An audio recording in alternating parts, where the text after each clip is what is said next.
ವಿಶೇಷ ಚೇತನರ ಕೌಟುಂಬಿಕ ಜೀವನದ ಅನುಭವ, ಶಿಕ್ಷಣ, ಉದ್ಯೋಗ, ಸ್ವಾವಲಂಬನೆ, ಸಾಧನೆಯ ವಿಚಾರ ವಿನಿಮಯ, ಸಮುದಾಯ ಮತ್ತು ಸರ್ಕಾರದಲ್ಲಿರುವ ಪುನರ್ವಸತಿ ಅವಕಾಶಗಳನ್ನು ಬಳಸಿಕೊಂಡು ಸಾಮರಸ್ಯ ಸಹಬಾಳ್ವೆಯೊಂದಿಗೆ ಬದುಕನ್ನ ಹಸನಾಗಿಸಿಕೊಂಡು ಇತರರಿಗೆ ದಾರಿದೀಪವಾಗುವ ಕಾರ್ಯಕ್ರಮವೇ ದಿವ್ಯಾಂಗ ದೀಪ್ತಿ.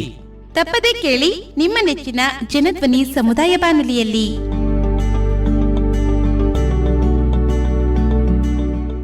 ಪ್ರೀತಿಯ ಜನಧ್ವನಿ ಕೇಳುಗರಿಗೆ ನಮಸ್ಕಾರ.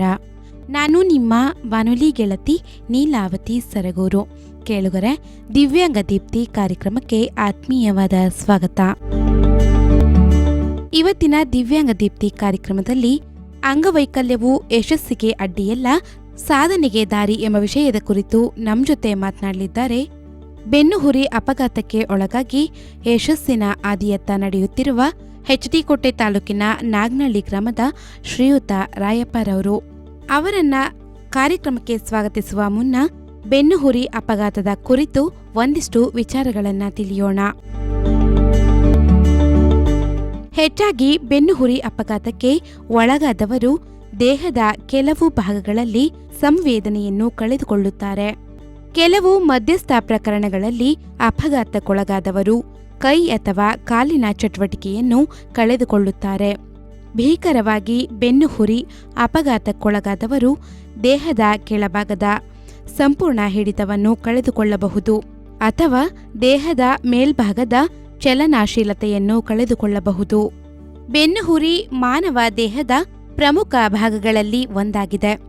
ಇದು ಮೆದುಳನ್ನು ದೇಹದ ವಿವಿಧ ಭಾಗಗಳಾಗಿ ಸಂಪರ್ಕಿಸುತ್ತದೆ ಮತ್ತು ಅವುಗಳ ನಡುವೆ ಸಂಕೇತಗಳನ್ನು ವಿನಿಮಯ ಮಾಡಲು ಸಹಾಯ ಮಾಡುತ್ತದೆ. ಯಾವುದೇ ಕಾರಣಕ್ಕಾಗಿ ಈ ಮಾರ್ಗವು ಮುರಿದರೆ ಇದು ದೇಹದ ಸಾಮಾನ್ಯ ಕಾರ್ಯಚಟುವಟಿಕೆಗೆ ಅಡ್ಡಿಯಾಗಬಹುದು. ಕೇಳುಗರೆ, ಇದಿಷ್ಟು ಬೆನ್ನುಹುರಿ ಕುರಿತು ಒಂದಿಷ್ಟು ವಿಚಾರಗಳು. ಬನ್ನಿ, ಇವತ್ತಿನ ದಿವ್ಯಾಂಗ ದೀಪ್ತಿ ಕಾರ್ಯಕ್ರಮದಲ್ಲಿ ಅಂಗವೈಕಲ್ಯವು ಯಶಸ್ಸಿಗೆ ಅಡ್ಡಿಯಲ್ಲ, ಸಾಧನೆಗೆ ದಾರಿ ಎಂಬ ವಿಚಾರದ ಕುರಿತು ಅವರ ಅನುಭವಗಳನ್ನ ಹಂಚಿಕೊಳ್ಳಿದ್ದಾರೆ. ಅವರನ್ನ ಕಾರ್ಯಕ್ರಮಕ್ಕೆ ಸ್ವಾಗತಿಸುತ್ತಾ ಅವರ ಜೀವನದ ಯಶೋಗಾಥೆಯನ್ನ ತಿಳಿಯೋಣ. ಸರ್, ಕಾರ್ಯಕ್ರಮಕ್ಕೆ ಸ್ವಾಗತ. ನಮಸ್ತೆ ಸರ್.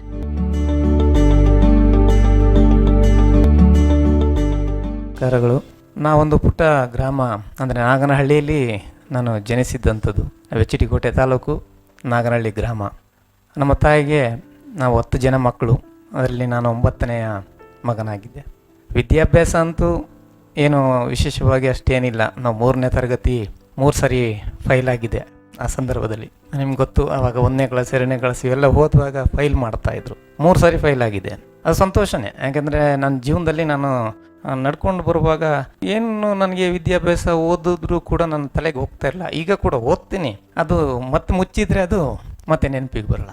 ಸೊ ಅದೇ ರೀತಿ ನಾನು ಒಟ್ಟು ಜೀವನ ನನ್ನ ನಾಗನಹಳ್ಳಿಲಿ ಕಳೆದ ನಂತರ ವಿದ್ಯಾಭ್ಯಾಸ ಸ್ವಲ್ಪ ಒಂದು 9 ವರ್ಷ ಪ್ರಾಯಕ್ಕೆ ಬರುವಾಗ ನಮ್ಮ ಉಪಜೀವನ ತುಂಬ ಕಷ್ಟ ನಮ್ಮ ಊರುಗಳಲ್ಲಿ. ಯಾಕೆಂದರೆ ಹಳ್ಳಿಯ ಜೀವನಗಳು ಸಾಧಾರಣವಾಗಿ ಹಿರಿಕರಿಗೆ ಗೊತ್ತೇ ಇದೆ, ಇಲ್ಲಿದ್ದಂಥವ್ರಿಗೆ ಊಟದ ಪರಿಸ್ಥಿತಿಗಳು ಹೇಗಿತ್ತು ಅಂತ ಹೇಳಿ. ಸೊ ಆ ಸಂದರ್ಭದಲ್ಲಿ ನಮ್ಮ ಕಷ್ಟ ಇದ್ದಾಗ ನಮ್ಮ ಮಂಗಳೂರಿಗೆ ಮನೆ ಕೆಲಸಕ್ಕಾಗಿ ಕಳಿಸ್ಬಿಟ್ರು. ಅಲ್ಲಿ ಕೆಲವು ಕಾಲಗಳು ನಾವು ಅಲ್ಲಿ ಇದ್ದು, ಅದಾದಮೇಲೆ ಎಲೆಕ್ಟ್ರಿಕಲ್ ಕೆಲಸ ನನ್ನ ಉಪಜೀವನಕ್ಕೆ ಕಲಿಬೇಕು ಅಂತ ನಾವು ಪ್ರಯತ್ನ ಪಟ್ಟು ಕಲಿತಾಗ ಯಾವುದೋ ಒಂದು ಪರಿಸ್ಥಿತಿ ಬಂದಾಗ ನಾನು ಶಿವಮೊಗ್ಗಕ್ಕೆ ಹೋದೆ.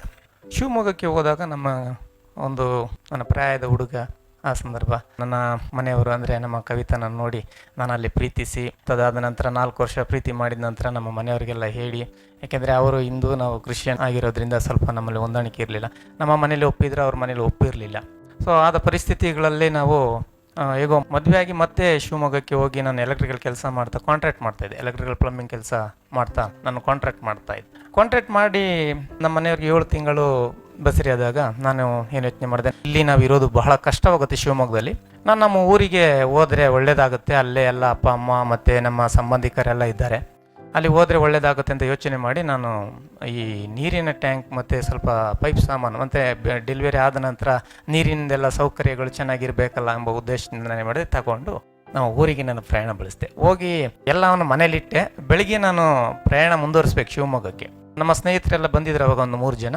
ಅವಾಗ ನಾನು ಜಮೀನಿಗೆ ಹೋಗ್ಬಿಟ್ಟು ಸ್ವಲ್ಪ ಜೋಳ ಎಲ್ಲ ಹಾಕಿದ್ದೆ. ಹಳ್ಳಿಗಳು ನಿಮ್ಗೆ ಗೊತ್ತು, ಜೋಳ ಅಂದರೆ ಮುಸ್ಕಿನ ಜೋಳ.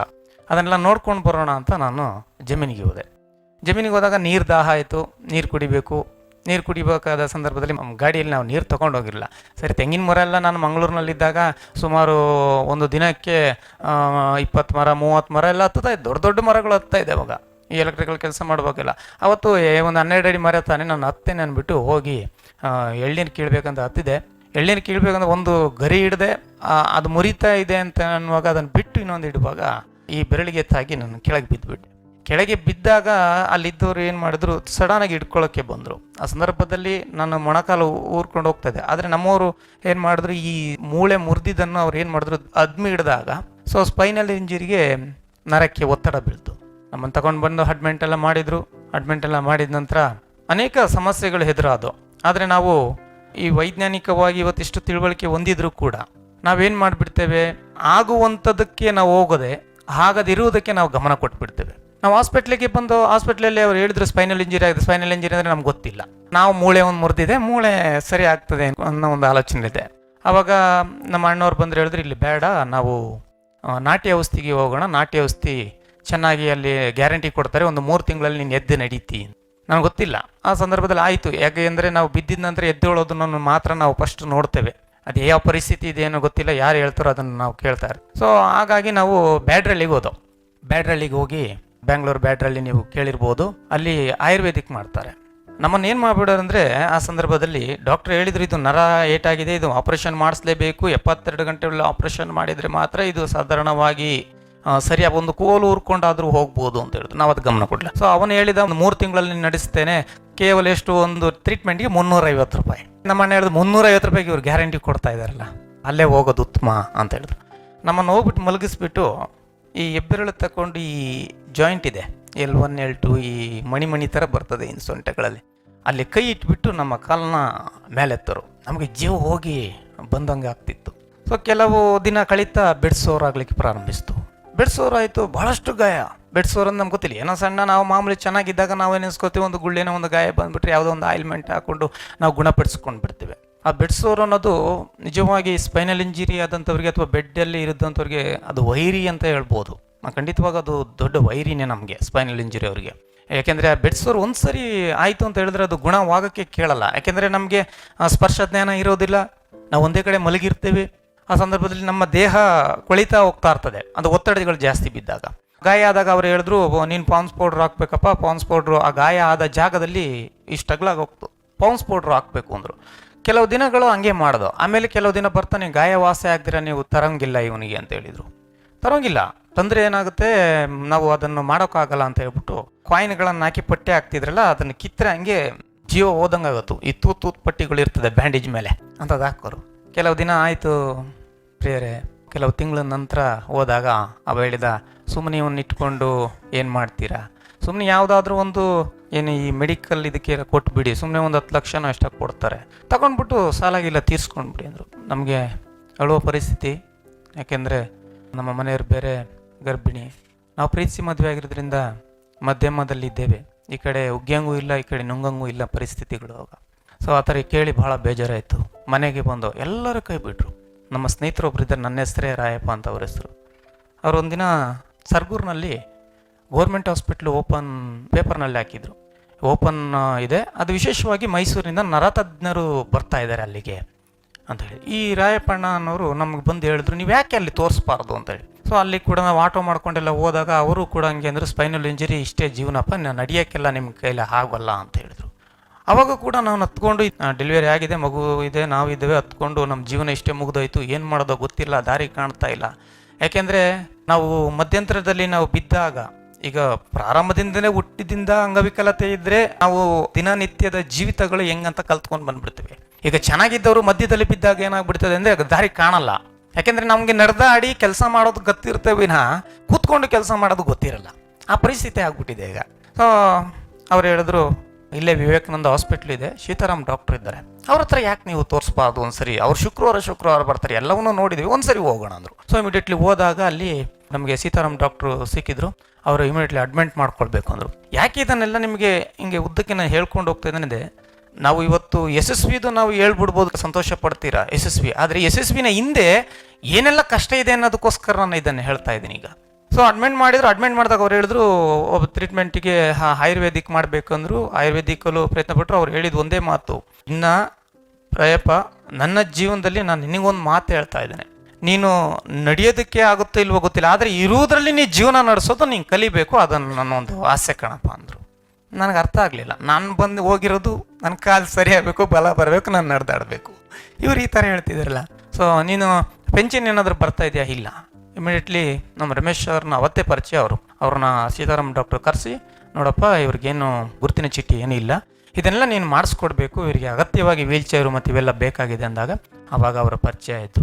ಅವ್ರ ಪರಿಚಯ ಆದ ನಂತರ ಅವರು ನಮಗೆ ಅನೇಕ ರೀತಿಯಲ್ಲಿ ವಿವೇಕಾನಂದ ಯೂತ್ ಮೂವ್ಮೆಂಟ್ನವರು ನಮ್ಗೆ ಕರ್ಕೊಂಡು ಬಂದರು, ನಮಗೆ ರಮೇಶ್ ಸರ್ ಕರ್ಕೊಂಡು ಬಂದು ಇಲ್ಲೆಲ್ಲ ಮಾಡಿ ಪೆನ್ಷನಿಗೆ ಮಾಡಿಕೊಟ್ರು, ಪೆನ್ಷನ್ ಕೂಡ ಬರೋಂಗಾಯಿತು. ಅನೇಕ ರೀತಿಯಲ್ಲಿ ನಮಗೆ ಸಹಾಯ ಮಾಡ್ಕೊಂಡು ಬಂದರು. ಸಹಾಯ ಮಾಡ್ಕೊಂಡು ಬಂದಮೇಲೆ ನನಗೆ ಬಾತ್ರೂಮಿನ ಅವಸ್ಥೆ ಬೇಕು. ಅವಾಗ ಕೂಡ ವಿವೇಕಾನಂದ ಯೂತ್ ಮೂವ್ಮೆಂಟ್ನಿಂದ ಕೆಲವು ದಾನಿಗಳನ್ನು ಅವರಿಗೆ ಸಿಕ್ಕಿದಾಗ ಅವಾಗ ಒಂದು 3 ಜನಕ್ಕೆ 2 ಬಾತ್ರೂಮ್, ಅದರಲ್ಲಿ ನಮಗೆ ಕೂಡ ಒಂದು 15 ಸಹಾಯ ಮಾಡಿದರು. ಅದಕ್ಕೆ 30,000 ತನಕ ಖರ್ಚಾಗುತ್ತೆ. ಆದರೆ ದಾನಿಗಳು ಒಂದು ಬಾತ್ರೂಮಿಗೆ 15,000 ಕೊಟ್ಟರು. ಯಾಕೆ ನಾನು ಇದನ್ನು ಹೇಳ್ತಾ ಇದ್ದೀನಿ ಅಂದರೆ, ನಮ್ಮ ಸ್ಪೈನಲ್ ಇಂಜುರಿ ಅವರಿಗೆ ಆದಂಥ ರೀತಿಯಲ್ಲಿ ನಾವು ಸಿದ್ಧತೆ ಮಾಡ್ಕೊಳ್ಬೇಕಾಗುತ್ತೆ. ಪ್ರಪಂಚದಲ್ಲಿ ನಾವು ಬದುಕಬೇಕಾದ್ರೆ ಸಾಧಾರಣವಾಗಿ ಈಗ ನಾವು ಒಂದು ಟಾಯ್ಲೆಟ್ಗೆ ಹೋಗ್ಬೇಕು ಅಂದರೆ ನಮ್ಮದೇ ಆದ ರೀತಿಯಲ್ಲಿ ಸಿದ್ಧತೆಗಳನ್ನು ಮಾಡಿಕೊಂಡ್ರೆ ಮಾತ್ರ ನಾವು ಹೋಗೋಕ್ಕೆ ಸಾಧ್ಯವಿದೆ. ಸೊ ಅದೆಲ್ಲ ಸಿದ್ಧತೆಗಳಾದವು.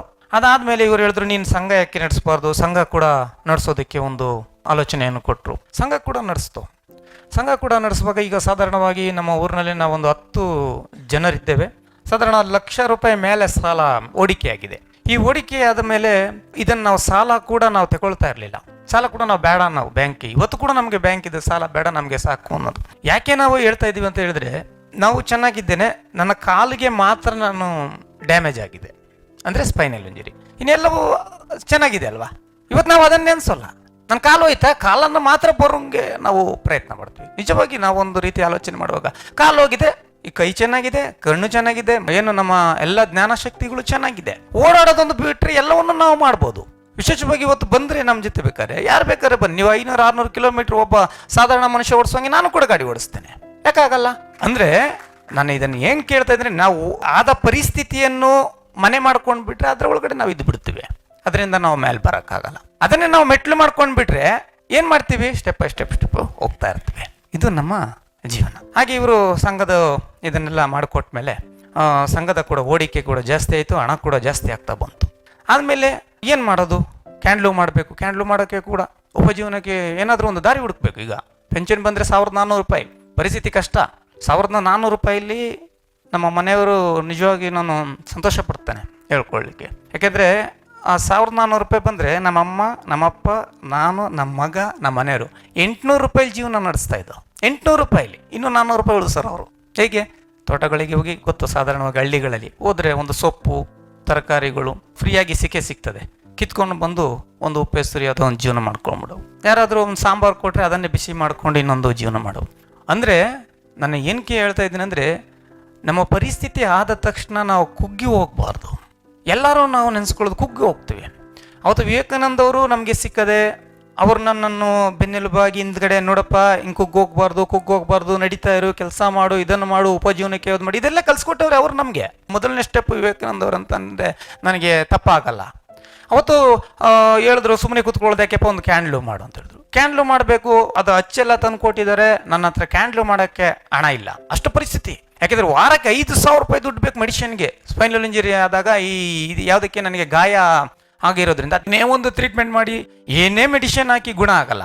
ಅದು ಏನಂದರೆ ಒತ್ತಡ ಬೀಳದೆ ಇರೋಂಗೆ ಗಾಳಿಗೆ ಆರಬೇಕು, ಮೆಡಿಷನ್ ಮಾಡಬೇಕು, ಆವಾಗ ಅದು ಗುಣ ಆಗುತ್ತೆ. ₹5,000 ಬೇಕಾಗಿತ್ತು. ನಿಮ್ಮಂತರ ಯಾರಾದರೂ ಬಂದಾಗ 100, 200, 500, 1000 ಇದನ್ನು ಕೊಡ್ತಾ ಇದ್ದದನ್ನು ನಾವು ಮೆಡಿಸಿನ್ಗೆ ಬಳಸೋದು. ಅವಾಗ ಅವ್ರು ಹೇಳ್ತಿದ್ರು, ಯಾವಾಗಲೂ ಕೈ ಚಾಚೋದಕ್ಕಿಂತ ನಾವು ಏನಾದರೂ ಜೀವನದಲ್ಲಿ ಮುಂದೆ ಬರಬೇಕು. ಅದನ್ನು ಅವ್ರು ನೇರವಾಗಿ ಹೇಳ್ತಾ ಇರಲಿಲ್ಲ. ಅದು ಹೇಳೋರು, ನೀನು ಈ ಥರ ಮಾಡ್ಬೋದಲ್ಲ ಅಂತೇಳಿ. ಯಾಕೆಂದರೆ ನಾವು ಬಿದ್ದವ್ರಿಗೆ ಏನು ಅನ್ನಂತಂದರೆ, ಯಾರಾದರೂ ಈಗ ಸಾಧಾರಣ ಈಗ ನಿಮ್ಮಲ್ಲೇ ಆಗೋದು ಬೇಡ, ಏನಾದರೂ ಪರಿಸ್ಥಿತಿ ಇಕ್ಕಟ್ಟಲ್ಲಿದ್ದಾಗ ನಿಮ್ಗೆ ಒಂದು ಬಂದುಬಿಟ್ಟು ನಾನು ಕೆಲಸ ಮಾಡಿ ಅಂದಾಗ ಏನಾಗುತ್ತೆ, ನಾನು ಸುಮ್ಮನೆ ಕೂತ್ಕೊಂಡಿದ್ದೀನಿ, ಅನ್ನ ತಿಂತಾ ಇದ್ದೀನಿ ಅಂದ್ಬಿಟ್ಟು ಇವ್ರು ಕೆಲಸ ಮಾಡು ಅಂತಾರೇನೋ.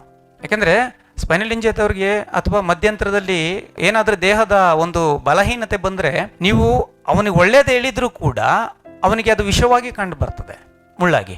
ಈಗ ನಮಗೆ ಏನೋ, ನಾನು ಬಿದ್ದಾಗ, ಹಾಸಿಗೆಯಲ್ಲಿ ಬಿದ್ದಾಗ ನನಗೊಂದು ನೀರು ಬೇಕು, ಅವ್ರೇನೋ ಒಂದು ಕೆಲಸ ಮಾಡ್ತಾ ಇರ್ತಾರೆ, ನೀರು ತೊಗೊಂಡು ಬಾ ಕವಿತಾ ಅಂತ ಹೇಳಿದ ತಕ್ಷಣ ಅವ್ರು ತರಲ್ಲ, ಸ್ವಲ್ಪ ಏನೋ ಕೆಲಸ ಮಾಡ್ತಾ ಇರ್ತಾರೆ. ಅವಾಗ ನಾವೇನು ಅನ್ಕೊಂಡ್ಬಿಡ್ತೀವಿ, ತಕ್ಷಣ ನಮ್ಮ ಮನಸ್ಸಲ್ಲಿ ಬರೋದು, ಹಂಗಾರೆ ನಾನು ನಿಮ್ಗೆ ಭಾರ ಆಗ್ಬಿಟ್ಟಿದೀವ, ಮನೆಗಳಲ್ಲಿ ನಿಮ್ಗೆಲ್ಲ ಭಾರ ಆಗ್ಬಿಟ್ಟಿದೀವ, ನಾವು ಬೇಡ ಬಿಡಿ ಅದು ನಾನು ಸತ್ತೋಗ್ತಾನೆ. ಈ ಆಲೋಚನೆ ಕುಗ್ಗಿದವ್ರಿಗೆ ಬರೋದು. ಯಾವತ್ತೂ ಕೂಡ ಚೆನ್ನಾಗಿದ್ದವರಾಗಲಿ ಕುಗ್ಗಿದವರಾಗಲಿ ಮೊದಲು ನಮ್ಮ ಪರಿಸ್ಥಿತಿ ಕೆಟ್ಟಾಗ ತಾಳ್ಮೆ ಅನ್ನೋದು ಬಹಳ ಮುಖ್ಯ. ತಾಳ್ಮೆ ಅನ್ನೋದು ನಮ್ಮ ಮನಸ್ಥಿತಿಗಳಲ್ಲಿ ಇಲ್ಲ ಅಂದರೆ ನಾನು ಇವತ್ತು ಈ ಜಾಗದಲ್ಲಿ ನಿಲ್ತಿರಲಿಲ್ಲ. ನಮ್ಮ ಮಗು ಡೆಲಿವರಿ ಆದಾಗ ತೊಟ್ಲು ಹಾಕಿರೋರು, ಆವಾಗ ನಾನು ಮಲ್ಕೊಂಡು ಯೋಚನೆ ಮಾಡಿದೆ, ಸುಮ್ಮನೆ ಬದುಕಿ ಏನಕ್ಕೆ, ಸುಮ್ಮನೆ ನಾನು ಹಾಕೊಂಡ್ಬಿಡೋಣ. ಅಂದರೆ ನಮ್ಮ ಪರಿಸ್ಥಿತಿ ಎಲ್ಲಿಗೆ ತಗೊಂಡು ಹೋಗ್ತದೆ ಅಂದರೆ ಏನೂ ಆಗಲ್ಲ ಅನ್ನೋದಕ್ಕೆ ರೀತಿಯಲ್ಲಿ ಮಾಡಿಬಿಡ್ತದೆ ನಮ್ಮ ಆಲೋಚನೆಗಳು. ಯಾವ ಮನುಷ್ಯ ತಾಳ್ಮೆಯಿಂದ ಇದ್ದು ಕೆಲವರು ಹೇಳುವಂಥ ವಿಷಯಗಳನ್ನು ನಮ್ಮ ಮನಸ್ಸಿಗೆ ತಕ್ಕೊಂಡು ಕಾರ್ಯರೂಪಕ್ಕೆ ತಂದಾಗ ಈ ಕೆಟ್ಟ ಆಲೋಚನೆ ಎಲ್ಲ ನಮ್ಮಿಂದ ದೂರವಾಗ್ತಾ ಹೋಗ್ತದೆ. ಆ ರೀತಿ ಮಾಡಿದ್ದೇವರು ವಿವೇಕಾನಂದವರೇ. ಆ ಕೆಟ್ಟ ಆಲೋಚನೆ ದೂರ ಮಾಡಿದ್ದೆ ವಿವೇಕಾನಂದ ಸಂಸ್ಥೆ ಯೂತ್ ಮೂವ್ಮೆಂಟ್ನವರು ಭಾಳ ಶ್ರಮ ಪಟ್ಟಿದ್ದಾರೆ. ಯಾರು ಉಪಯೋಗಿಸ್ಕೊಂಡ್ರೋ ಇಲ್ವೋ ಗೊತ್ತಿಲ್ಲ ನನಗೆ, ಭಾಳ ಶ್ರಮ ಪಟ್ಟಿದ್ದಾರೆ. ಪ್ರತಿಯೊಂದು ಹೆಜ್ಜೆಗೂ ಕ್ಯಾಂಡ್ಲು ಮಾಡೋಕ್ಕೆ ಕೊಟ್ಟಾಗ ಕ್ಯಾಂಡ್ಲಿಗೆ ದುಡ್ಡಿಲ್ಲ.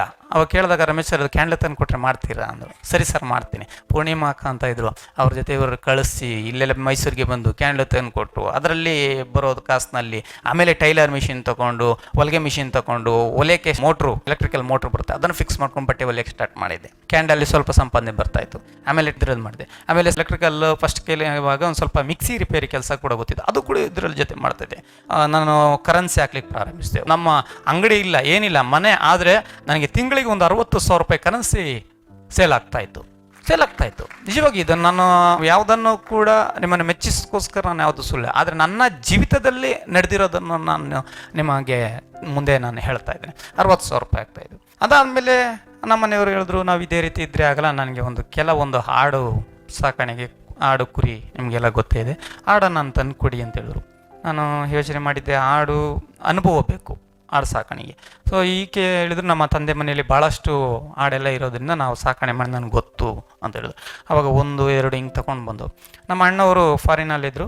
ಅವರು ಕೂಡ ಏನಂದರು ಅಂದರೆ, ಸರಿ ನೀವು ಸಾಕಣೆ ಮಾಡ್ತಾಯಿದ್ರೆ ನಾನು ಹಣ ಕೊಡ್ತೇನೆ, ಈ ಹಣ ಕೊಟ್ಟಿದ್ರಲ್ಲಿ ನೀನು ಆಡು ತಗೊಂಡು ಬಾ, ಬಂದಿರೋ ಲಾಭದಲ್ಲಿ ಅಸಲನ್ನು ಕಳೆದು ಲಾಭ ಇಬ್ಬರು ಹಂಚ್ಕೊಳ್ಳೋಣ ಅಂದರು.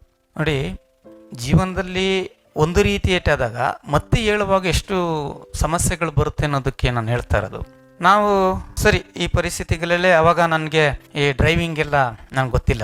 ಅವಾಗ ಯಾರಾದರೂ ಎತ್ತಬೇಕು, ಕೂರಿಸ್ಕೊಳ್ಬೇಕು, ಆದರೂ ನಾನು ಸಾಧನೆ ಮಾಡಬೇಕು ಅನ್ನೋ ಗುರಿ, ಸಾಧನೆ ಮಾಡಬೇಕು. ಹೇಗಿದ್ರೂ ಜೀವನ ಮುಗಿದೋಗಿದೆ, ಇನ್ನು ಓದೋದನ್ನು ನಾವು ಚಿಂತಿಸಬಾರ್ದು, ಇರುವುದನ್ನು ನಾವು ಮುಂದೆ ಏನಿದೆ ಅಂತ ನಾವು ಸಾಧಿಸಿ ಹೋಗ್ಬೇಕಂತ. ಸರಿ, ಆದಮೇಲೆ ನಾನು ಇದರಲ್ಲಿ ಗಾಡಿಯಲ್ಲೆಲ್ಲ ಕೂರಿಸ್ಕೊಂಡು ನಾನು ತುಮಕೂರಿಗೆ ಹೋಗಿ ಮರಿಗಳನ್ನೆಲ್ಲ ಮರಿಗಳು ತಂದ ನಂತರ ಈ ಒಂದು 3 ವರ್ಷದ ಹಿಂದೆ ಈಗ ಹೆಂಗೆ ಮಳೆ ಬರುತ್ತೆ ಅದಕ್ಕಿಂತ ಜಾಸ್ತಿ ಮಳೆ ಬರುತ್ತೆ. ನಿಮಗೆಲ್ಲ ಸಾಧಾರಣ ಗೊತ್ತಿದೆ, ಹಳ್ಳ ಕೊಳ್ಳಗಳು ಎಲ್ಲ ತುಂಬಿ ಬಹಳಷ್ಟು ಅನಾಹುತಗಳದು. ಆ ಸಂದರ್ಭದಲ್ಲಿ ನಮಗೆ ಜಾಗ ಇಲ್ದಿರೋ ಕಾರಣದಿಂದ ಮರಿಗಳಿಗೆ ಕಾಯಿಲೆ ಬಂದು ದಿನ ಸಾವಿಲ್ದಿರ ದಿನನೇ ಇಲ್ಲ. ಏನಪ್ಪ ದೇವರೇ, ನನ್ನ ಪರಿಸ್ಥಿತಿ ಈ ಥರ ಆಗಿದೆ, ಅಣ್ಣ ಬೇರೆ ಹಣ ಸಪೋರ್ಟ್ ಮಾಡ್ತೇನೆ ಅಂತ ಹೇಳ್ದ, ಮರಿ ಏನೋ ತಂದುಬಿಟ್ಟು ಈ ಥರ ಆಗೋಯ್ತಲ್ಲ ಅಂತ ನಾನು ಚಿಂತಿಸುವಾಗ ಈ ಕಂಪೌಂಡ್ರು ಬರ್ತಾರೆ. ಯಾರಂದರೆ, ಕೆಲವು ನೀವು ಗಾದೆ ಕೇಳಿದ್ರೆ, ದೇವರು ಹೊರ ಕೊಟ್ಟರು ಪೂಜಾರಿ ಹೊರ ಕೊಡಲ್ಲ ಅಂತ. ಈ ಡಾಕ್ಟ್ರು ಅಂದ್ಕೊಂಡು ನಂಬ್ಕೊಂಡ್ಬಿಟ್ಟಿದ್ದವ್ರು. ಕೋಳಿ ಸಾಕಣೆ ಮಾಡುವಾಗ ಅವ್ರನ್ನ ತಗೊಂಡೋಗಿ ವ್ಯಾಕ್ಸಿನೇಷನ್ ಮಾಡೋ ಅವ್ರು ಡಾಕ್ಟ್ರು ಅಂದ್ಕೊಂಡಿದ್ದು.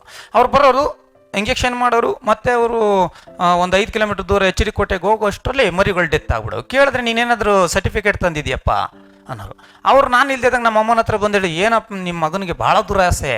ನಾನು ಕೂತ್ಕೊಂಡು ಯೋಚನೆ ಮಾಡಿದೆ, ಏನಪ್ಪ ಜೀವನದಲ್ಲಿ ದುರಾಸೆ ಅಂದರೆ ಏನಂದರೆ ಇನ್ನೊಬ್ಬನಿಂದ ನಾವು ಕಿತ್ಕೊಳ್ಳೋಕ್ಕೆ ಪ್ರಯತ್ನ ಪಡೋದು, ಅದು ದುರಾಸೆ.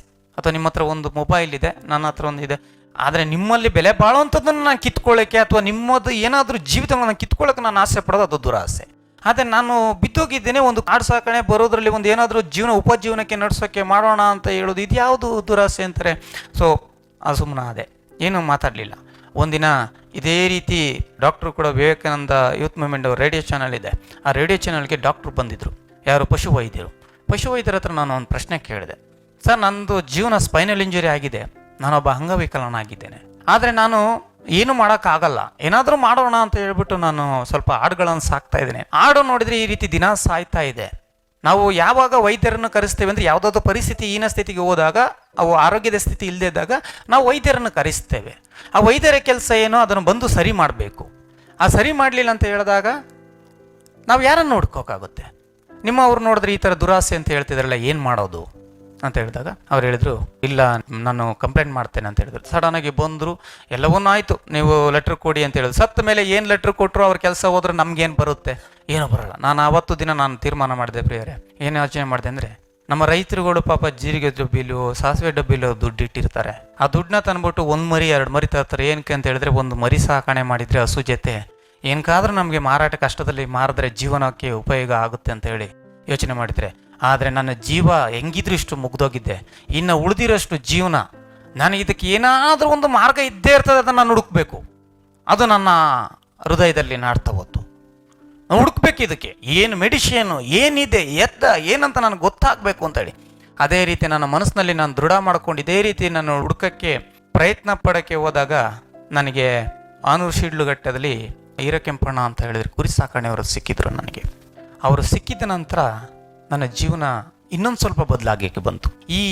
ಇದಕ್ಕೆ ಬದಲಾಗೋ ಮೊದಲು ಒಂದ್ಸರಿ ನಾನು ಮಾಗಡಿಯಲ್ಲಿ, ನಿಮಗೆ ಗೊತ್ತಿದೆ, ಬೆನ್ನು ಉರಿ ಅಪಘಾತ ಆದರೆ, ಈ ಸ್ಪೈನಲ್ ಇಂಜುರಿ ಆದರೆ ನಾವು ಯಾವ ರೀತಿ ಜೀವನ ನಡೆಸಬೇಕು ಮತ್ತು ಯಾವ ರೀತಿ ನಮ್ಮ ಬಟ್ಟೆಗಳನ್ನು ಹೊತ್ಕೊಳ್ಬೇಕು, ನಾವು ಯಾವ ರೀತಿ ಅಡುಗೆ ಮಾಡಬೇಕು, ಏನೇ ಮಾಡಬೇಕು ಎನ್ನುವುದನ್ನು ಕಲಿಸ್ಕೊಡೋಕ್ಕೆ ರಮೇಶ್ ಸರ್ ಕೂಡ ಅವರು ಕರ್ಕೊಂಡು ಬಂದು ನನಗೆ ಟ್ರೈನಿಂಗಿಗೆ ಕಳಿಸಿದ್ರು. ಹೋಗಿ ನಾನು ಅನೇಕ ವಿಷಯಗಳನ್ನು ಇವತ್ತು ಮಾಹಿತಿಗಳನ್ನು ತಿಳ್ಕೊಂಡು ಇವತ್ತು ನಾನು ಕುರಿಗಳ ಸಾಕಣೆ ಮಾಡ್ತಾ ಇದ್ದೇನೆ. ಇವತ್ತು ಕುರಿ ಸಾಕಣೆ ಇವತ್ತು ಹೇಗಿದೆ ಅಂತ ಹೇಳಿದ್ರೆ, ಇವತ್ತು ನಮ್ಮ ಹತ್ರ ಒಂದು 550 ಕುರಿ ತನಕ ಇದ್ದಾವೆ, ಆಡುಗಳಿದೆ, ಎಮ್ಮೆ ಇದೆ, ಪಾರಿವಾಳ ಸಾಕ್ತಾ ಇದ್ದೀವಿ, ಕೋಳಿ ಸಾಕ್ತಾ ಇದ್ವಿ, ಮತ್ತೆ ಮೀನು ಗ್ರಾಮ ಪಂಚಾಯಿತಿಯಿಂದ ಕೆರೆ ಅರಜಲ್ಲಿ ತಕೊಂಡು ಅದಕ್ಕೆ ಕೂಡ ನಾವು ಮೀನುಗಳನ್ನು ಬಿಟ್ಟಿದ್ದೇವೆ. ಇವತ್ತು ಡ್ರೈವಿಂಗ್ ಮಾಡೋಕ್ಕಾಗಲ್ಲ, ನನ್ನ ಕೈಲಿ ಆಗಲ್ಲ ಅಂತಾರೆ. ನಾನು ಎಲ್ಲಿಗೆ ಬೇಕಾದರೂ ನೀವು ಚಾಲೆಂಜ್ ಮಾಡಿ, ನಾನು ಬೇಕಾದ್ರೆ ನಾನು ಡ್ರೈವಿಂಗು ಕೂಡ ನಾನು ಮಾಡ್ತೇನೆ. ಇವತ್ತು ಉಪಜೀವನಕ್ಕೆ ನನಗೆ ಮಾತ್ರ ಅಲ್ಲ, ಅನೇಕ ಜನರು ಇವತ್ತು 5 ಜನ 6 ಜನ ಒಂದೊಂದು ದಿನ 20 ಜನ ತನಕ ನಮ್ಮ ಸಡ್ಡಿಗೆ ಬಂದು ಕೆಲಸ ಮಾಡ್ತಾರೆ. ಇವತ್ತು ದುರಾಸೆ ಅಂತ ಹೇಳಿ ಆ ವ್ಯಕ್ತಿ ಹೇಳಿದ್ದನ್ನು ನನ್ನ ಮನಸ್ಸಿನಲ್ಲಿ ನಾನು ತಗೊಂಡು, ನನ್ನ ಆಲೋಚನೆಯಲ್ಲಿ ತಗೊಂಡು, ಇದು ನನಗೆ ಬೇಡ ಅಂತ ಹೇಳಿ ನಾನು ಸುಮ್ಮನೆ ಇದ್ದಿದ್ರೆ ಇವತ್ತು ನಾನು ಕುರಿ ಸಾಕಣೆ ಮಾಡೋಕ್ಕಾಗ್ತಿತ್ತ ಪ್ರಿಯರೇ? ಖಂಡಿತವಾಗೂ ಆಗ್ತಿಲ್ಲ. ಅಥವಾ ರಮೇಶ್ ಸರ್ ಅಥವಾ ವಿವೇಕಾನಂದ ಯೂತ್ ಮೂವ್ಮೆಂಟ್ ಅವರು ಅಥವಾ ನಿಮ್ಮಂಥವ್ರು ಹಿರೀಕರು ಬಂದು ನಮಗೆ ಬುದ್ಧಿಬೋಧ ಹೇಳಿ ನೀನು ಈ ಕೆಲಸ ಮಾಡು ಅಂತ ಹೇಳಿ ನಾನೇ ಕೆಲಸ ಮಾಡೋಕೆ ನನ್ನ ಕೈಲಿ ಆಗುತ್ತಾ ಅಂತ ಕೂತ್ಕೊಂಡಿದ್ರೆ ಆಗ್ತಿತ್ತ? ಖಂಡಿತವಾಗ್ಲೂ ನನ್ನ ಕೈಲಿ ಆಗ್ತಿರಲಿಲ್ಲ. ಇವಾಗ ಕೆಲವರು ಹೇಳ್ತಾರೆ, ನಾವು ಸ್ಪೈನಲ್ ಇಂಜುರಿ ಅಪ್ಪ, ನಮ್ಗೆ ಏನೂ ಆಗಲ್ಲ, ನಾವು ಕುತ್ತೆಲ್ಲ ಆಗ್ಬೇಕು, ಯಾಕೆ ಬನ್ನಿ ನನ್ನ ಜೊತೆ ಬನ್ನಿ, ನಿಮ್ಗೆ ಅಡುಗೆ ಮಾಡ್ಕೊಡ್ಬೇಕಾ ನಾನು ಮಾಡ್ಕೊಡ್ತೇನೆ, ಬಟ್ಟೆ ಕೊಡ್ಬೇಕಾ ಬಟ್ಟೆ ಕೊಡ್ತೇನೆ, ಸ್ನಾನ ಮಾಡ್ಸೋಕ್ಕೆ ನೀರು ಕಾಯಿಸ್ಬೇಕಾ ಮಾಡಿಕೊಡ್ತೇನೆ, ಏನು ಬೇಕು ನಾನು ಮಾಡಿಕೊಡ್ತೇನೆ, ನಾನು ತೋರಿಸ್ತೇನೆ. ಆದರೆ ಸ್ಪೈನಲ್ ಇಂಜುರಿ ಆದ ತಕ್ಷಣ ಜನ ಏನು ಎನಿಸ್ತಾರೆ, ನನ್ನ ಕೈಲಿ ಆಗಲ್ಲ ಅಂತ ಯಾಕೆ ತಿಳ್ಕೊಳ್ತೀರಿ? ಇನ್ನೆಲ್ಲ ವರ್ಕಿಂಗ್ ಇದೆಯಲ್ಲ, ಮಾತಾಡೋಕ್ಕೆ ಆಗುತ್ತೆ, ಕೈಯಲ್ಲಿ ಕೆಲಸ ಮಾಡೋಕ್ಕಾಗುತ್ತೆ, ಇನ್ನೊಂದು ಕೋಪ ಬಂದಿರ್ಬೇಕಾದ್ರೆ ಕಲ್ ತಗೊಂಡು ಇನ್ನೊಬ್ಬನಿಗೆ ಹೊಡೆಯೋಕ್ಕಾಗುತ್ತೆ, ನಮ್ಮ ಹೃದಯದಲ್ಲಿ ಒಳ್ಳೇದನ್ನ ಆಲೋಚನೆ ಮಾಡೋಕ್ಕಾಗುತ್ತೆ, ಕೆಟ್ಟದನ್ನ ಆಲೋಚನೆ ಮಾಡೋಕ್ಕಾಗುತ್ತೆ, ಆದರೆ ಕೆಲಸ ಮಾತ್ರ ಮಾಡೋಕ್ಕಾಗಲ್ಲ. ಪರಿಸ್ಥಿತಿ ಹೆಂಗೆ ಇವತ್ತು? ನಿಜವಾಗಿ ಯೋಚನೆ ಮಾಡಿದ್ರೆ ಬೇಸರ. ಇವತ್ತು ಎಷ್ಟೋ ಜನ ಚೆನ್ನಾಗಿರೋರು ಇದ್ದೀರಾ, ನಿಮ್ಮ ಜೀವನದಲ್ಲಿ ಯಾವುದೋ ಒಂದು ಕೆಟ್ಟದೇನಾದರೂ ಬಂದರೆ ಅಥವಾ ಯಾವುದೋ ಒಂದು ಓದಿರ್ತೀರ, ನೀವು ಅದನ್ನು ಸಾಧನೆ ಮಾಡಬೇಕು ಹೋಗ್ತಾ ಇರ್ತೀರಿ, ನಿನ್ನ ಕೈಲಿ ಆಗಲ್ಲ, ಸಾಕು ಅಷ್ಟೇ ಸಾಕು ಅಂದ್ಬಿಟ್ರೆ ಜನರು. ನಮಗೊಬ್ರು ಹೇಳ್ತಾ ಇದ್ರು, ಅವರು ಇಷ್ಟಪಟ್ಟು ಕಾರ್ ತಗೊಂಡ್ರು, ಒಂದು 10 ಲಕ್ಷನೋ 15 ಲಕ್ಷ ಇರ್ಬೋದು. ಅವರು ಫ್ಯಾಕ್ಟ್ರಿಗೆ ಹೋದ್ರು ಕೆಲ್ಸಕ್ಕೆ ಹೋದಾಗ ಅವ್ರು ಹೇಳಿದ್ರು, ಏನು ಮಾರಯ್ಯ ನೀನು 15 ಲಕ್ಷ ಕೊಟ್ಟು ಈ ಗಾಡಿ ತಗೊಂಡಿದ್ಯಲ್ಲ, ಇದಕ್ಕೆ ಬದಲಾಗಿ ಇದೇ 15 ಲಕ್ಷಕ್ಕೆ ಇನ್ನೊಂದು ಕಾರ್ ಕೊಟ್ಟಿದ್ರೆ ಒಳ್ಳೆ ಮೈಲೇಜ್ ಇತ್ತು, ಒಳ್ಳೆ ಪಿಕಪ್ ಇತ್ತು, ಇನ್ನೊಂದಿತ್ತು, ಅವ್ನು ಡಮ್ಮಿ ಆಗೋದ? ಅವ್ನು ತಗೊಂಡಿದ್ದು ಯಾರಿಗೋಸ್ಕರ? ಅವನಿಗೋಸ್ಕರ, ಅವನ ಕುಟುಂಬಕ್ಕೋಸ್ಕರ, ಅವನು ಓಡಾಡೋಕ್ಕೋಸ್ಕರ ತಗೊಂಡಿದ್ದು. ಇನ್ನೊಬ್ಬ ಇಷ್ಟಪಡೋಕ್ಕೋಸ್ಕರ ನಾವು ತಗೊಂಡ್ವಾ? ಇಲ್ಲ. ಇವತ್ತು ನಮ್ಮ ಜೀವನ ಹಿಂಗಿದೆಯಪ್ಪ. ಈ ಜನರು ಹೇಳ್ತಾರೆ, ಅವ್ನು ರಾಯಪ್ಪನ ಕೈಲಿ ಆಗಲ್ಲ, ರಾಯಪ್ಪನ ಕೈಲಿ ಮಾಡೋಕ್ಕಾಗಲ್ಲ, ಆಗಲ್ಲ. ಇವತ್ತು ಸಾಧನೆ ಮಾಡಿದ್ಮೇಲೆ ಎಲ್ಲರೂ ಅವನ ಕೈಲಿ ಆಗುತ್ತೆ, ಅವನ ಕೈಲಿ ಆಗೋದು ನನ್ನ ಕೈಲಿ ಆಗಲ್ಲ ಅಂತ ಹೇಳ್ತಾರೆ. ಇವತ್ತು ನಾವು ಆ ಪರಿಸ್ಥಿತಿಗೆ ಬೆಳಿಬೇಕು. ಇವತ್ತು ಏನು ಜಾಸ್ತಿ ಅಲ್ಲ, ಇವತ್ತು ಸುಮಾರು ನಮ್ಮ ಪ್ರಾಜೆಕ್ಟ್ ಆ ಕೆಲಸ 2.5 ಕೋಟಿದು ಆಲ್ರೆಡಿ ಹಾಕಿದ್ದೀವಿ. 2.5 ಕೋಟಿ ರೂಪಾಯಿಯೂ ನಮ್ಮ ಹತ್ರ ಇಲ್ಲ. ನಾನು ನಿಜವಾಗ ನನ್ನ ಸ್ವಂತ ದುಡ್ಡಲ್ಲ, ನಾನು ಬರೋದೇ 1400 ರೂಪಾಯಿ. ಇವತ್ತಿಗೂ ಕೂಡ ನಾನು ಸಂತೋಷವಾಗಿ ಹೇಳ್ತೇನೆ ಇಷ್ಟು. ಆದರೆ ನಮ್ಮ ಅಣ್ಣ ಸಪೋರ್ಟ್ ಮಾಡಿ ಆತ ಹಣವನ್ನು ತಂದು, ನಮ್ಮ ಪತ್ನಿಯವರ ಸಪೋರ್ಟು, ನಮ್ಮ ಫ್ಯಾಮಿಲಿ ಅಂದರೆ ನಮ್ಮ ಮನೆಯವರು, ನಮ್ಮ ಅಣ್ಣನವರು ಮತ್ತು ಆತ್ಮಸ್ಮರಣೆ ಮತ್ತು ಇವರೆಲ್ಲ ಅನೇಕ ಜನರು ನಮಗೆ ತೋರಿದಂಥ ಸ್ಫೂರ್ತಿ ನಮ್ಮನ್ನು ಇವತ್ತು ಇಲ್ಲಿ ತನಕ ನಡೆಸ್ತಾ ಇದೆ. ಇವತ್ತು ಮುಂದೆ ಕೂಡ ಇದೆ. ಈಗ ನಾವು ಹಾಸ್ಟೆಲಿಂದ ಮರಿಗಳನ್ನು ತರಿಸ್ತಾ ಇದ್ದೀವಿ, ಅದಕ್ಕೆ ಕೂಡ ಇವಾಗ 40 ಲಕ್ಷ ರೂಪಾಯಿ ಮುಂದಿನ ವಾರ ನಾವು ಕಟ್ಟಬೇಕು. ಹೇಳ್ತಾರೆ ಅಸಾಧ್ಯ ನಾವು ಅಂದ್ಕೊಳ್ಳೋದಷ್ಟೇ ಅಸಾಧ್ಯ. ಸಾಧ್ಯವಿದೆ, ಬೇಕಾದ್ರೆ ನೀವು ಬನ್ನಿ, ಯಾರಾದರೂ ಬಂದು ನೀವು ಚೆಕ್ ಮಾಡಕ್ಕೆ ಬನ್ನಿ. ಬೇಕಾದರೆ ನಾನು ಖಂಡಿತವಾಗೂ ಕೂಡ ನಾನು ಇದು ಯಾವುದೋ ಕಲ್ಪನೆ ಮಾತಿಗೋಸ್ಕರ ಅಲ್ಲ, ನನ್ನ ಜೀವನದಲ್ಲಿ ನಡೆದು ಇವತ್ತು ಕೂಡ ಹೇಳ್ತಾರೆ, ನಿಮಗೆ ಟಿ ವಿಯಲ್ಲಿ ಹಾಕೋಣ, ಫಾರಂ ಬಗ್ಗೆ ಮಾಡೋಣ, ಫಾರಂ ಬಗ್ಗೆ ತಿಳಿಸೋಣ, ಅನೇಕ ನಿಮ್ಮ ಜೀವಿತ ಬಗ್ಗೆ ತಿಳಿಸೋಣ. ನಾನು ಹೇಳೋದನ್ನ ಎಲೆಮರೆ ಕಾಯಾಗಿ ಬೆಳಿಬೇಕು, ಈಗ ಬೆಳಿಬೇಕು, ಎತ್ತರವಾಗಿ ಬೆಳೆದಾಗ ಆವಾಗ ನಾವು ಜನರಿಗೆ ತರಬೇಕು. ನನ್ನ ಹಿಂದೆ ನಮ್ಮ ಊರಿನಲ್ಲಿ ಕೂಡ ಇದ್ದಾರೆ ಸ್ಪೈನಲ್ ಇಂಜುರಿ ಅವ್ರಿಗೆ ಹೇಳ್ತೀನಿ ನಾನು, ಬನ್ನಿ ಒಂದೆರಡು ಕುರಿ ತಕೊಳ್ಳಿ, ಒಂದು ಮಾಡ್ತೇನೆ ಅಂತ ಪರಿಸ್ಥಿತಿ, ಆಲೋಚನೆ, ಸಾಧನೆ ಮಾಡಬೇಕು ಎಂಬುವ ಮನಸ್ಥಿತಿ ನಮ್ಮಲ್ಲಿ ಬರದೆ ಹೋದ್ರೆ ಎಷ್ಟೇ ಜನ ಹೇಳಿದ್ರು ಕೂಡ ನಾವು ಮುಂದುವರಿಯಕ್ಕೆ ಆಗಲ್ಲ. ಅದು ನೀವುಗಳಾಗಿರ್ಬೋದು ಅಥವಾ ನಾವು ಬಿದ್ದಂಥವ್ರಾಗಿರ್ಬೋದು, ಯಾರೇ ಆಗಿರ್ಬೋದು. ಇವತ್ತು ಇಲ್ಲಿ ಕೂತಿರೋರು ಎಷ್ಟೋ ಜನ ಇವತ್ತು ಸಾಧನೆ ಮಾಡಕ್ಕೆ ಬಹಳಷ್ಟು ಮನಸ್ಸಿದೆ. ಆದರೆ ನಿಮ್ಮ ಕೆಲವೊಂದು ವಿಷಯ ನಿಮ್ಮನ್ನು ಹಿಡಿದುಕೊಂಡು ನಿಲ್ಸ್ಕೊಂಡು ಬಿಟ್ಟಿದೆ ಅಷ್ಟೇ. ಅದು ಬಿಡ್ತಾ ಇಲ್ಲ. ಯಾರೇನಂತಾರೆ, ಅಕ್ಕಪಕ್ಕದವ್ರು ಏನಂತಾರೆ, ಸ್ನೇಹಿತರು ಏನಂತಾರೆ, ಅಣ್ಣ ತಮ್ಮದಿರು ಏನಂತಾರೆ, ಬಂಧು ಬಳಗ ಏನಂತಾರೋ. ನಮ್ಮ ಇವರು ವಿವೇಕಾನಂದ ಸ್ವಾಮಿಯವರು ಹೇಳೋ ಒಂದು ಮಾತಿದೆ ನೋಡಿ, ಯಾವುದನ್ನಾದ್ರೂ ನಾವು ಸಾಧನೆ ಮಾಡಬೇಕು. ಸೋತ್ರೆ ಅನುಭವ, ಗೆದ್ರೆ ಸಂತೋಷ, ಅಷ್ಟೇ ನಮ್ಮ ಜೀವನ. ಇವತ್ತು ಗೆದ್ದಿದ್ದೀವಿ, ಸಂತೋಷ ಪಡ್ತಾ ಇದ್ದೀವಿ ನಾವು. ಇವತ್ತು ಇಲ್ಲಿ ಬಂದಿದ್ದೇನೆ, ಇನ್ನು ಮುಂದೆ ಕೂಡ ನಾನು ಬೆಳೀತೇವೆ. ಖಂಡಿತವಾಗೂ 4 ಜನಕ್ಕೆ ನನ್ನ ಆಸೆ ಇರೋದೇನೆಂದರೆ ನಮ್ಮಂಥ ವ್ಯಕ್ತಿಗಳಿಗೆ ನಾನು ಸಹಾಯ ಮಾಡಬೇಕು, ಮಾಡ್ತೇನೆ, ಖಂಡಿತವಾಗೂ ಮಾಡ್ತೇವೆ. ಯಾವತ್ತೂ ಕೂಡ ನಾವು ಸರ್ಕಾರ ಕೊಡಲಿಲ್ಲ, ಅವ್ರು ಕೊಡಲಿಲ್ಲ. MLA ಅವ್ರದ್ದು ಒಂದು ಮೀಟಿಂಗ್ ಇತ್ತು ನಮ್ಮ HD ಕೋಟೆಯಲ್ಲಿ. ಒಂದಿನ MLA ಅವ್ರ ಮೀಟಿಂಗು ಬಂದಾಗ ನಮ್ಮನ್ನೇ ಇದೇ ರೀತಿ ಸನ್ಮಾನ ಕಾರ್ಯಗಳಿತ್ತು, ವಿಶೇಷ ಅತಿಥಿಗಳಾಗಿ ನಮ್ಮನ್ನು ಕರೆದಿದ್ರು. ನಾವು ಹೇಳಿದಷ್ಟೇ ಕೊಟ್ಟಾಗ, ಸರ್ ನೀವು ಇಲ್ಲಿ ಬಂದಿದ್ದೀರಾ, ಇಲ್ಲಿ ಕೂತ್ಕೊಂಡಿದ್ದೀರಾ ಸ್ಟೇಜ್ ಮೇಲೆ, ಸಂತೋಷ. ಆದರೆ ನಿಮ್ಮನ್ನು ಮೆಚ್ಚಿಸೋಕ್ಕೋಸ್ಕರ ನಾನು ಹೇಳ್ತಾ ಇಲ್ಲ. ಈ ಫಾರಂ ಮಾಡಬೇಕು ಅನ್ನೋದು ಇನ್ನೊಂದು ಆಲೋಚನೆ ನನ್ನಲ್ಲಿ ಏನಿತ್ತು ಅಂದರೆ, ನಮ್ಮ ತಾಲೂಕು, ನಮ್ಮ ಹಳ್ಳಿ, ಗ್ರಾಮ. ಆದರೆ ನಾವು ಯಾವುದಾದ್ರೂ ಒಂದು ವಿಶೇಷ ತಳಿಗಳನ್ನು ನೋಡಬೇಕು ಅಂದರೆ, ಒಂದು ವಿಶೇಷವಾದ ಒಂದು ಪ್ರಾಣಿಗಳನ್ನು, ಕುರಿಗಳನ್ನು ನೋಡಬೇಕು ಅಂದರೆ ನಾವು ಬೇರೆ ಊರುಗಳಿಗೆ ಹೋಗಬೇಕು, ಹೊರ ಜಿಲ್ಲೆಗಳಿಗೆ ನಾವು ಹೋಗಬೇಕು. ಇಲ್ಲ ಮೈಸೂರಿಗೆ ಬರಬೇಕು, ಇಲ್ಲ ಬ್ಯಾಂಗ್ಳೂರಿಗೆ ಹೋಗಬೇಕು, ಇಲ್ಲ ಎಲ್ಲಾದರೂ ಹೊರ ಜಿಲ್ಲೆಗಳಿಗೆ ಹೋಗಬೇಕು. ಸರ್ ನಾನು ಇವತ್ತು ನಿಮ್ಗೆ ಹೇಳ್ತಾ ಇದ್ದೀನಿ, ಇನ್ನು ಕೆಲವೇ ದಿನಗಳಲ್ಲಿ ಬೇರೆ ಊರುಗಳಿಂದ ಈ ನಾಗನಹಳ್ಳಿಗೆ ಬರಬೇಕು ನೋಡೋಕ್ಕೆ. ನಮ್ಮ ನಾಗನಹಳ್ಳಿಯವರು ಬೇರೆ ಕಡೆ ಹೋಗಬಾರ್ದು, ನಮ್ಮ ತಾಲೂಕವರು ಬೇರೆ ಕಡೆ ಹೋಗಬಾರ್ದು, ನಮ್ಮ ತಾಲೂಕವರು ಇಲ್ಲಿ ನೋಡಬೇಕು, ಮತ್ತು ಬೇರೆಯವರು ಇಲ್ಲಿಗೆ ಬರಬೇಕು. ಸಾಧನೆ ನಾವು ಮಾಡಬೇಕು ಹೆಂಗಂದರೆ ಇನ್ನೊಬ್ಬರಿಗೆ ಮಾದರಿಯಾಗಿ. ನಾಳೆ ಸತ್ತೋದ್ರೂ ಕೂಡ ನಾವು ಕೂಡ ಏನು ತೊಂದರೆ ಇಲ್ಲ. ಯಾಕೆಂದರೆ 4 ಜನಕ್ಕೆ ಇವತ್ತು ಕೆಲಸ ಕೊಡ್ತಾ ಇದ್ದೀವಿ, ಅವ್ರಿಗೆ ಮಾದರಿಯಾಗಿ ನಾವು ನಡೀತಾ ಇದ್ದೀವಿ, ಅದನ್ನು ಮುಂದುವರಿಸ್ಕೊಂಡು ಹೋಗ್ತಾರೆ. ಅದೆಲ್ಲ ನೀವು ಕೂಡ ಆಗಬೇಕೆಂಬುದಾಗಿ ನನ್ನ ಸಂತೋಷ. ಇಷ್ಟು ಹೊತ್ತು ಮಾತಾಡೋಕ್ಕೆ ಅವಕಾಶವನ್ನು ಕೊಟ್ಟಿದ್ದೀರಿ. ಭಾಳಷ್ಟು ಜೀವನದ್ದು ಇದೆ, ಅದರಲ್ಲಿ ನಿಮ್ಗೆ ಹೇಳಿದ್ದು ಕೆಲವೊಂದು ವಿಷಯ ಮಾತ್ರ. ಆದರೆ ನಾವು ಹೇಳಿದಂಥ ಮಾತು ನಿಮಗೆ ಬೋರ್ ಆಗಬಾರ್ದು. ನಾವು ಹೇಳಿದಂಥ ಮಾತುಗಳು ನಿಮ್ಗೆ ಎಷ್ಟು ಸಂತೋಷದಿಂದ ಕೇಳ್ತಾ ಇರ್ತೀರ. ಅದೇ ಇನ್ನೂ ಒಂಚೂರು ನಮಗೆ ಹೇಳೋಕ್ಕೆ ಸಂತೋಷವೇ ಇರ್ತದೆ, ಅದನ್ನು ಕೇಳೋಕ್ಕೆ ತಡ್ಕೊಳ್ಳೋಕ್ಕೆ ನಿಮ್ಮಿಂದ ಆಗಲ್ಲ. ಇನ್ನು ಮುಂದಿನ ದಿನಗಳಲ್ಲಿ ನಿಮ್ಮ ಆಸಕ್ತಿ ಇದ್ದವರು ನಮ್ಮ ನಂಬರ್ ತಗೊಳ್ಳಿ, ಕೇಳಿ. ಅದಕ್ಕೆ ಹೇಳ್ತೇನೆ, ಏನು ಹೇಳ್ತಾರೆ, ಉಪ್ಪಾಗಿ ಹಾಕಿದ್ರೇ ಅದಕ್ಕೆ ರುಚಿ, ಅದು ಅತಿ ಹೆಚ್ಚಾಗಿ ಹಾಕಿದರೆ ಅದು ವ್ಯರ್ಥವಾಗ್ಬಿಡುತ್ತೆ. ಆ ಥರ ನಿಮ್ಮ ಮನಸ್ಸಿನಲ್ಲಿ ನಾನು ಆಗಬಾರ್ದು. ನಾನೊಂದು ರುಚಿಯಾಗಿರ್ಬೇಕು ನಿಮ್ಮ ಮನಸ್ಸುಗಳೇನದು ನಾನು ಬಯಸ್ತೇನೆ.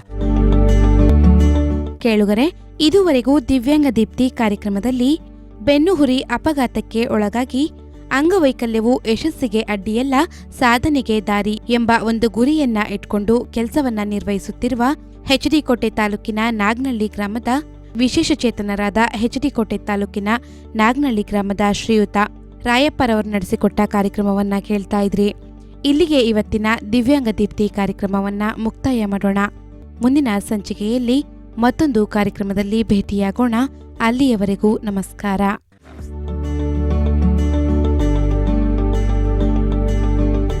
ವಿಶೇಷ ಚೇತನರ ಕೌಟುಂಬಿಕ ಜೀವನದ ಅನುಭವ, ಶಿಕ್ಷಣ, ಉದ್ಯೋಗ, ಸ್ವಾವಲಂಬನೆ, ಸಾಧನೆಯ ವಿಚಾರ ವಿನಿಮಯ, ಸಮುದಾಯ ಮತ್ತು ಸರ್ಕಾರದಲ್ಲಿರುವ ಪುನರ್ವಸತಿ ಅವಕಾಶಗಳನ್ನು ಬಳಸಿಕೊಂಡು ಸಾಮರಸ್ಯ ಸಹಬಾಳ್ವೆಯೊಂದಿಗೆ ಬದುಕನ್ನ ಹಸನಾಗಿಸಿಕೊಂಡು ಇತರರಿಗೆ ದಾರಿದೀಪವಾಗುವ ಕಾರ್ಯಕ್ರಮವೇ ದಿವ್ಯಾಂಗ ದೀಪ್ತಿ.